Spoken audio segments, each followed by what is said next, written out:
Assalamualaikum warahmatullahi wabarakatuh. Waalaikumsalam warahmatullahi wabarakatuh. Alhamdulillah pemirsa, pagi ini kembali kita ketemu lagi di acara kesayangan kita. Barakallah, hidup semakin berkah.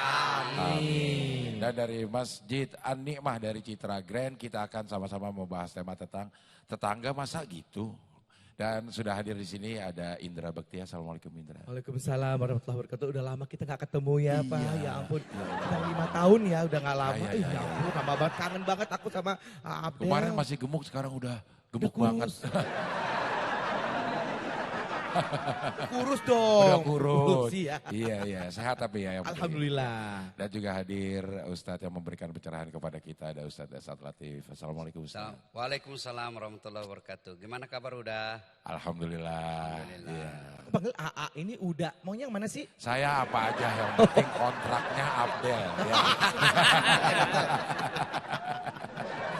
Oke, sekarang saya akan perkenalkan ibu-ibu dari Majelis Talim Sakinah.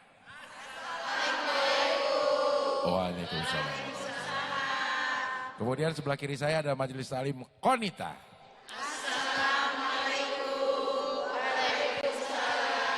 Dua-duanya ini dari Citra Grand ya. Sebenarnya ini tetangganya Bu ya. Ada nggak di sini yang tetangga masa gitu? Ada nggak? Nggak ada ya, mudah-mudahan. Mudah-mudahan nggak ada ya. Tapi sebelum ibu-ibu bertanya dan Bekti juga bertanya, ini ada pertanyaan yang sudah direkam melalui video oleh tim dari Barakallah. Ya, itu tadi dikirim oleh Alia. Jadi dia teman-temannya punya dapat warisan, sekarang kayaknya udah nggak mau berteman lagi sama Alia. Gimana itu? Saya kira tidak ada masalah kalau dia tidak mau berteman. Yang jadi masalah kalau yang mau ditemani tidak ditemani. Nah, iya. percaya orang yang tidak mau berteman itu pendek umurnya, terbatas langkahnya, rezekinya pun terbatas. Karena Rasulullah SAW menjelaskan, siapa yang mau dipanjangkan umurnya, dimurahkan rezekinya, tertolak dari malah bahaya, maka hendaklah dia bersilaturahmi. Silaturahmi itu ya bertetangga. Ada tetangga seperti ini, seperti tadi udah sahabatan sama saya. Tiba-tiba dia kaya, dapat rezeki, nggak mau lagi mampir di rumah saya. Nggak jadi masalah buat saya. Buat saya nggak masalah kalau saya merasa bahwa ketidakmampirannya dia karena dia sibuk. Nggak sangka baik. Yang jadi masalah kalau ibu tidak dimampiri lalu ibu gosip kiri kanan. Nah, itu yang masalah. Dapat dua dosa, dua kerugian. Kerugian pertama tidak diopeni, tidak dihampiri. Kerugian kedua, ibu dapat dosa. Ya, sangka baik aja. Kalau ada tetangga tadi baik betul, setelah dapat rezeki jarang lagi. Nggak apa-apa dia jarang mampir ke rumah, yang penting kirimannya tetap lancar. Itu dia. Iya kan? Tapi kalau gak kirim-kirim juga Pak Ustaz. Baik sangka aja. Baik sangka terus ya. Ya, nggak ada kerugian buat kita. Siapa yang rugi? Dia. Karena dia memutuskan hubungan bertetangga. Dan orang yang baik adalah tetangga yang baik. Nabi pernah bertanya, "Atadruna manil muflis?" Kamu tahu siapa yang bangkrut nanti di akhirat? Yang tidak sholat ya Rasul. Yang tidak puasa ya Rasul. Nabi bilang dia sholat, dia puasa, dia haji, dia zakat. Lalu sahabat bertanya, kalau begitu siapa yang bangkrut ya Rasulullah? Nabi menjawab, jarusu wa khati'ur rahim.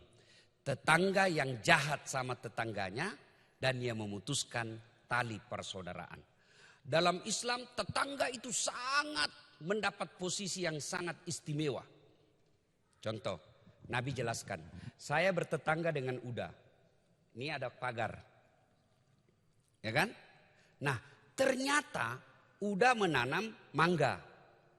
Pokok atau pohon mangganya Uda nyebrang sebagian rantingnya melewati pagar. Maka yang menyeberang ke halaman saya, hak saya. Bukan lagi haknya Uda. Saya yang punya hak. Itu halal. Meskipun akarnya di pekarangannya Uda. Tapi dia masuk ranting dahannya ke saya. Maka yang masuk adalah milik saya. Halal. Tanya saya mahasiswa saya. Ustadz gimana kalau istri tetangganya berang pagar? Wah. Kalau gitu kita pendekin aja pagernya. Biar dia loncat.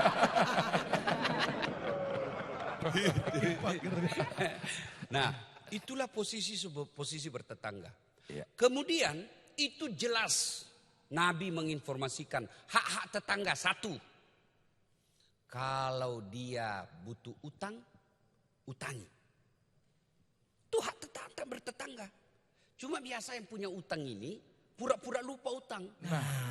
Teman saya waktu mau berutang dia bilang, Ustadz, Masya Allah, Ustadz ini malaikat penyelamat saya. Pas mau utang tuh ya. Begitu ditagi dia bilang, Ustadz, kau malaikat pencabut nyawa begitu. Iya. Sebaiknya hindari utang. Ya, sebaiknya hindari utang. Ada resesi, ada krisis. Dulu suami kita kerja, dapat gaji 10 juta per bulan. PHK gara-gara COVID. Jangan putus asa. Lalu gimana? Jangan ngutang. Gimana caranya kita mau hidup? Satu, jual yang bisa kita jual. Tadi ada 2 mobil. Ngapain 2 mobil? Ibu kalau keluar pakai 2 mobil. Satu toh, sudah jual. Jual sesuatu yang bisa. Di dalam kamar ada 3 lemari mahal. Sudah jual aja 1.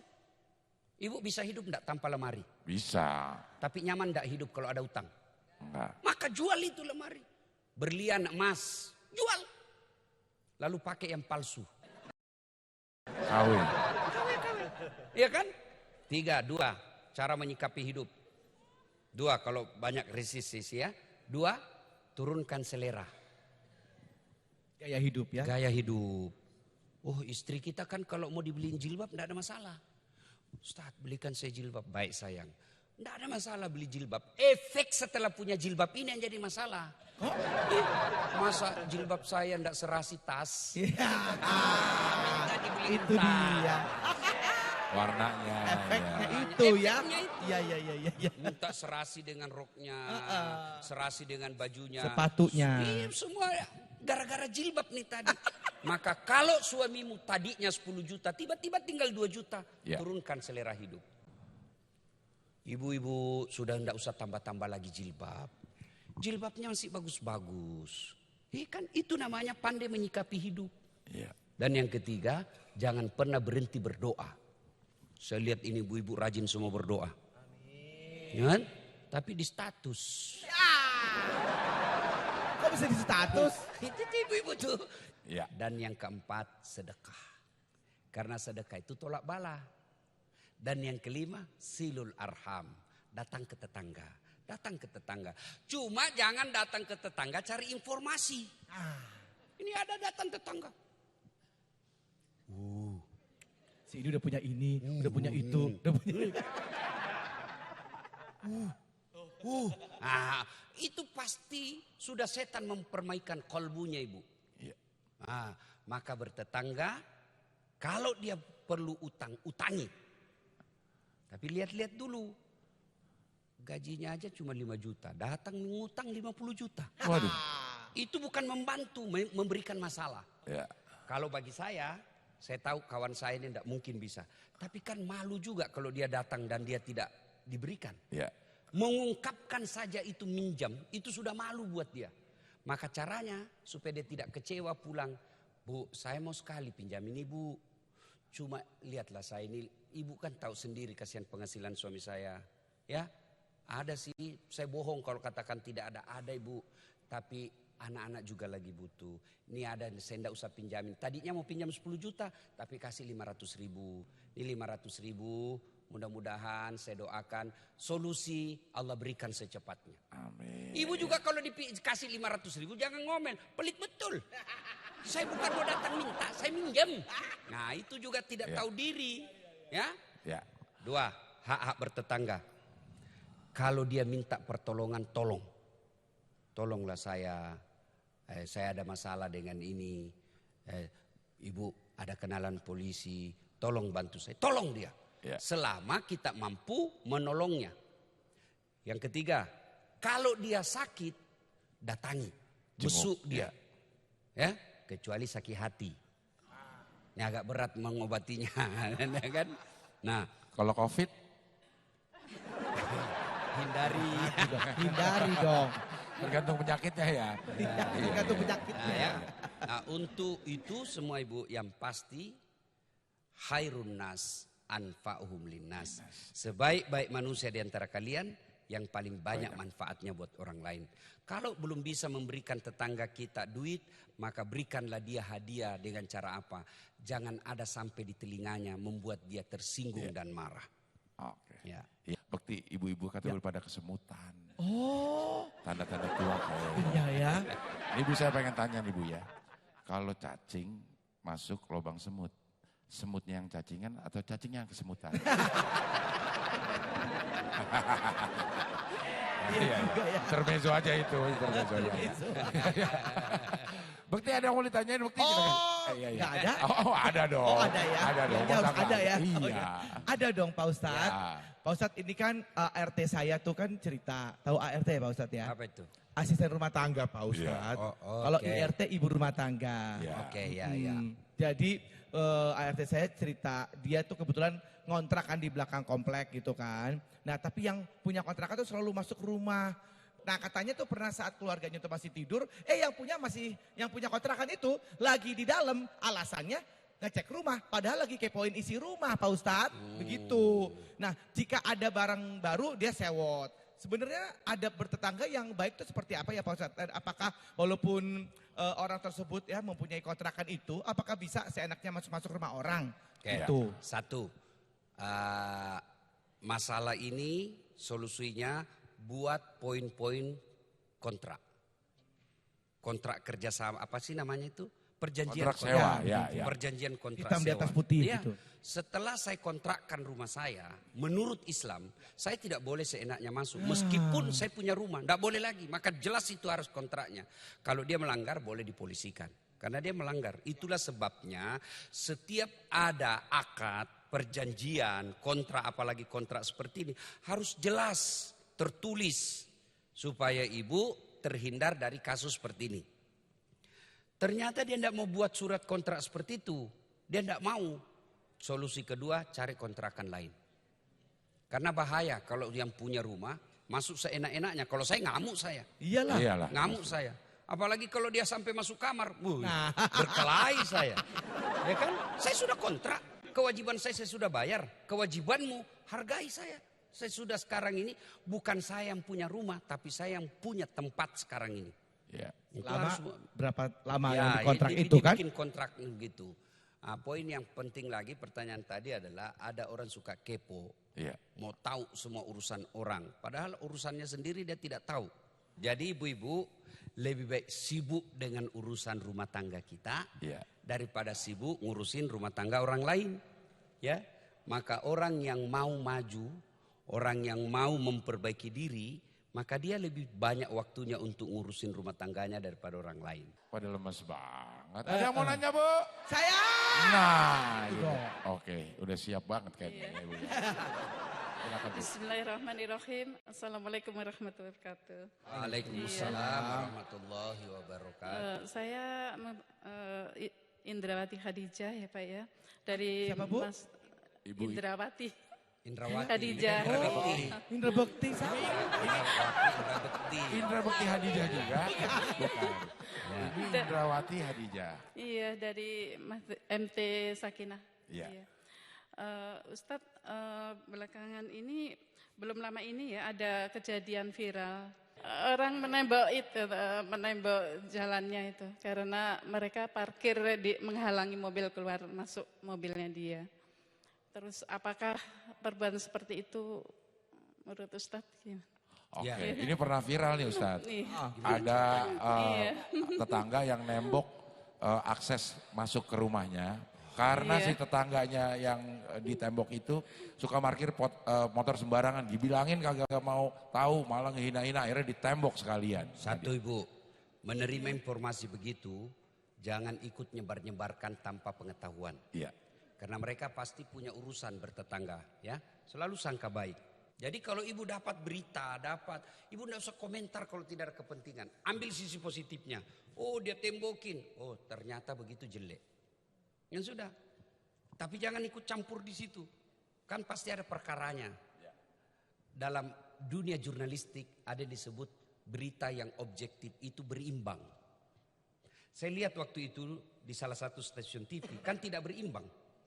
Yang diwawancarai yang di tembok. Tidak diwawancarai yang tembok. Ya bisa jadi ada juga sebabnya. Karena ada juga orang miskin tidak tahu diri dia miskin. Ya kan? Ada juga orang kaya tidak tahu diri juga dia orang kaya, dibeli Allah berlebih. Maka yang baik masing-masing tahu diri. Ya. Nah, bertetangga ada adab-adabnya. Kalau ibu-ibu seperti pertanyaan tadi ya. Kalau misalnya seperti itu kejadiannya, ambil sisi positifnya dulu. Ya. Jangan langsung menyebar. Nah, kalau kita sudah tahu bahwa dia bertetangga, dia tembokin gini dan itu tidak diajarkan dalam agama. Ya. Maka diajarkan sedekahlah kepada tetanggamu.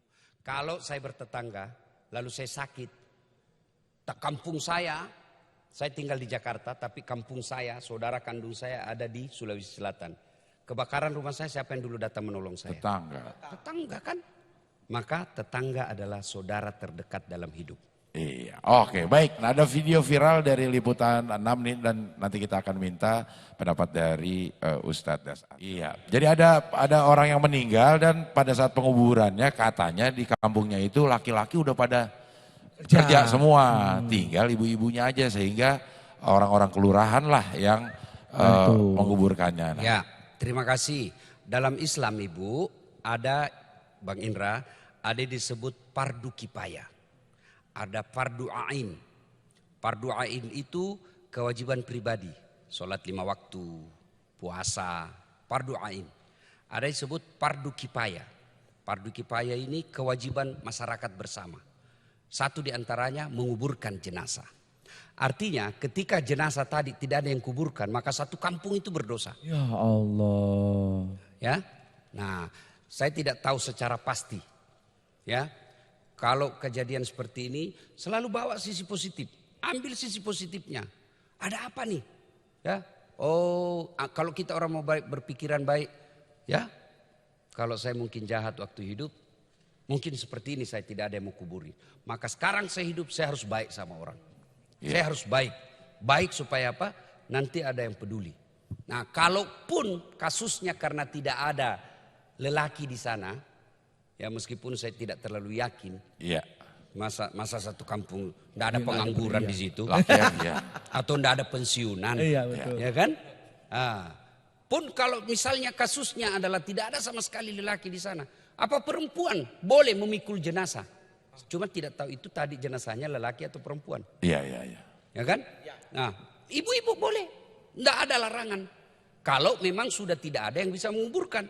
Karena kalau tidak ada yang kuburkan, semua orang penduduk di situ dapat dosa. Ya. Karena tidak menjalani fardu kifayah itu. Ya, lain kalau dulu awal-awal Covid, malah dilarang kita ngantar jenazah. Kenapa? Karena ada mudarat. Ya, ada kemaslahatan di situ yang kita harus capai. Misalnya, kenapa dilarang keluarganya ngantar jenazah? Tidak boleh ke makam. Kenapa? Karena kalau waktu itu, kalau ibu bapak keluarganya yang kuat antar jenazah, maka dia tertular. Tertular ini terancam jiwa. Kalau orang sudah terancam jiwanya, maka dia berlaku hukum daruriyah namanya, darurat. Nah, boleh siapa yang menguburkan, nah, ini yang diberi tugas, yang pakai pakaian lengkap dan seterusnya. Ya. Oke, baik, ini masih menarik sekali perbincangan ini, tapi sayang waktunya sudah tidak ada lagi. Indra Bekti, terima kasih sudah hadir di sini. Mudah-mudahan bisa mampir-mampir lagi. Terima kasih Indra Bekti. Terima kasih Ibu Indrawati. Mudah-mudahan semua pulang selamat sampai rumah masing-masing.